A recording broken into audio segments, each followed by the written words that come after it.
I'm sorry, Filip. We love you, buddy. We do. Vancouver Canucks fans have a lot to like about Filip Hronek, right-handed defenseman, and the best defenseman on the team. Straight up. However, there has been a pretty big conversation over the past few hours, if we're going to be honest here, about the future of Filip Hronek and whether or not this guy could get traded. Not necessarily because he's bad, not necessarily because his 49 points in 82 games is unwanted, but because Filip Hronek could be used as bait. You see, today, we are talking about the San Jose Sharks and that second overall pick that they ended up winning at the draft lottery 2 days ago. According to Sharks GM Mike Grier, they are open to trading this second overall pick. This was posted on the Canucks subreddit, and the comments section goes out there and responds to the quandary, should the Canucks move up? You have sarcastic that says, absolutely not. I hear they need defensemen, so we should trade the cap recapture penalty of OEL for that second overall pick. Tiger Lemonade says, well, it really depends on the price tag San Jose has, no? Trading one spot up really just comes down to the question, can they be convinced to take anyone other than the best player available? The Sharks need defense. There are a lot of great defensemen to pick at third. I don't think the asking price is going to be insane for the Canucks. Would you be willing to trade another pick in this draft? I do think Stenberg is a player that can immediately slot in and develop his game. He has the chance to be a real star. It's a little more unclear as you go down the draft.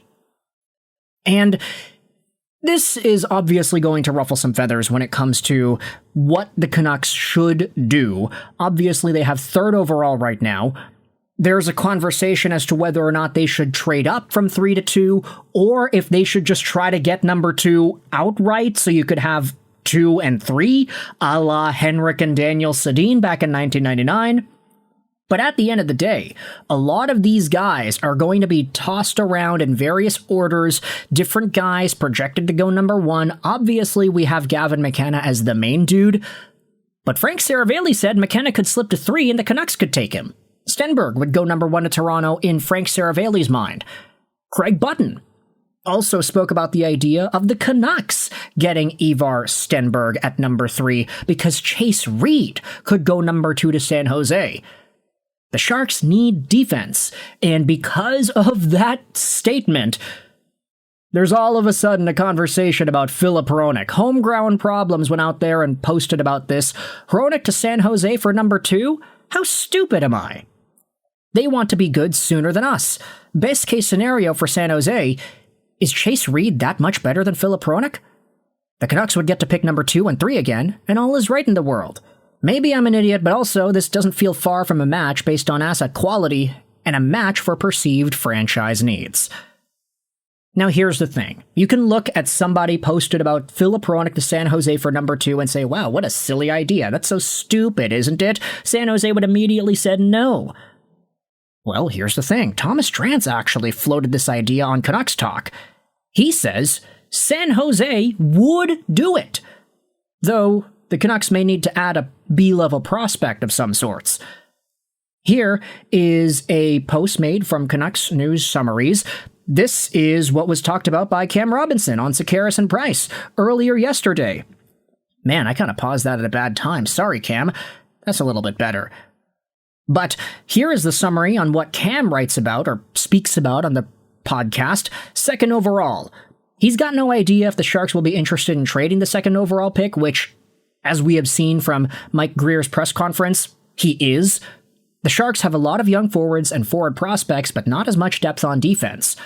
A number of teams would consider Caleb Malhotra in the second overall spot. One person said Malhotra will be the best player in the draft, even if Gavin McKenna puts up more regular season points. The Canucks really like Malhotra and may even pick him over Stenberg. This pick is never going to be worth more than right now. Cam Robinson could see them moving the pick for the right player, but he doesn't think Hronek is worth that second overall.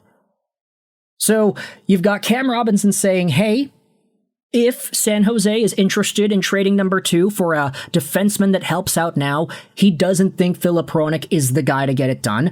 Thomas Drance is going out there onto Canucks Talk saying that San Jose would do it.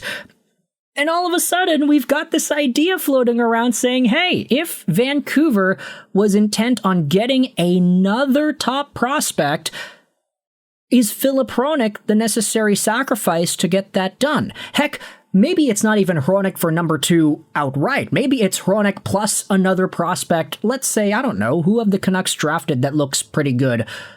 The first name that came to my mind was Medvedev, or Anthony Romani, or whomever else. You can upgrade one of these young Canucks prospects to the 2nd overall if you get rid of Filip Hronek.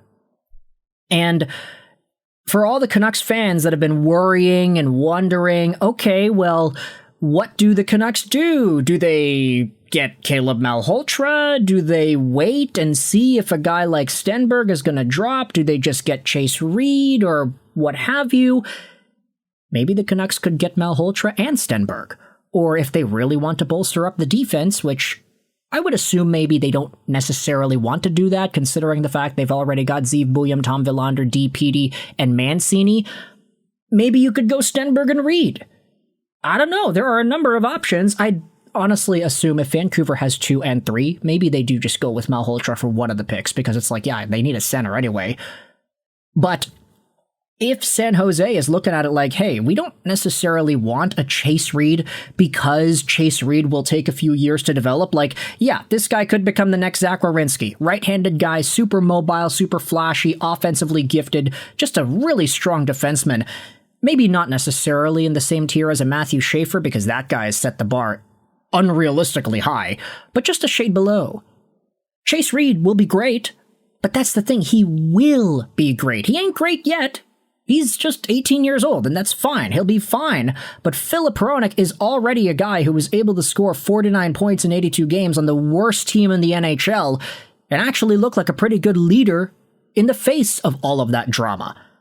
I also do think this opens the door for Vancouver to finally take the next step with Zeev Buium and his development if Filip Hronek is gone. Not because Hronek is a bad person to have in the room, but because by the nature of the way the Canucks have been running their lines, Filip Hronek has been taking up a lot of power play 1 opportunity from Zeev Buium. Now, that's not necessarily a bad thing in the short term. Buium is 20 years old, mind you. But you gotta think about it. It didn't take long for Quinn Hughes to take over the first power play duties of Alex Edler back in the day. You don't want to set a standard where your young 20-year-old something guy is being plopped on the second unit for no reason other than the fact that there's another guy that's just more veteran and more experienced and more productive, and that's the guy they want to have number 1 instead. If the Canucks are going to be fully focused on building the team for the future, you gotta get Zeev Buium some reps on the top power play. And Phil Hronek is the biggest obstacle there. So maybe, I don't want to use this idiom, but maybe it applies here. Kill 2 birds with 1 stone. Trade away Filip Hronek, trade away another prospect, get the 2nd overall pick from San Jose. Thomas Drance is proposing it actually might work. Get Caleb Malhotra, get Ivar Stenberg, and have a Vancouver Canucks team that has a boatload of top-tier forwards with the stacked young prospect defense core they already have. I actually think it's good. I would love to see the Canucks go 2 and 3 in the draft. And heck, if Toronto does the Frank Saravalli move and they actually do take Ivar Stenberg number 1, even better. The Canucks can get McKenna and Malhotra. That'd be great. Draft a center and a winger, just like they did with the Sedins 27 years ago. And if Filip Hronek is the cost, I actually feel pretty happy about it. You can let me know your thoughts in the comment section below. Is this Hronek to San Jose idea all bananas and bonkers and ludicrous? Cam Robinson says he doesn't think that Hronek is the guy that San Jose would get for the 2nd overall pick. Maybe he's not good enough right now.